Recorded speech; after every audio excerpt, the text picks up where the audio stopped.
Hi friends, எல்லாருக்கும் காலை வணக்கம். இன்றைக்கி என்ன பார்க்க போகிறீங்கன்னா அத்திக்காய் கூட்டு ரசம் அப்படின்னு அதாங்க பார்க்க போகிறோம். அத்திக்காய் கூட்டு ரொம்ப நல்லது. குடல் புண், வயிற்று புண் எல்லாமே ஆற்றினா முதல்ல அத்திக்காவை காம்பெல்லாம் எடுத்து நல்லா உடச்சி ரெண்டாக போட்டு நல்லா தண்ணியில் அலசிக்கோங்க. அதுக்கப்புறம் அந்த விதையெல்லாம் கொஞ்சம் கொஞ்சமாக க்ளீன் பண்ணிங்க. ஏன்னா விதையோ ஒவ்வொருத்துக்கும் பிடிக்காது.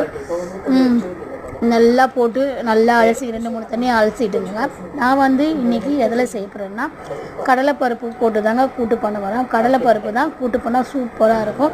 நீங்கள் சிறுபருப்பு துவரம்பருப்பு போட்டு செய்யுங்க, சூப்பராக இருக்கும். ரசத்துக்கும் அத்திக்காய் கூட்டுக்கும் உடம்புக்கு ரொம்ப நல்லது, சூப்பராக இருக்கும். உங்களுக்கு அத்திக்காய் கூட்டு பிடிக்கும்னா நீங்கள் எந்த முறையில் செய்வீங்க அப்படின்னு மறக்காமல் சொல்லுங்கள். அப்படியே இந்த வீடியோ பிடிச்சிருங்க, மறக்காமல் ஒரு லைக் பண்ணுங்கள், ஷேர் பண்ணுங்கள், சப்ஸ்கிரைப் பண்ணுங்கள். நெக்ஸ்ட் வீடியோவில் பார்க்கலாம். Bye bye, thank you. வாங்க சாப்பிட்லாம்.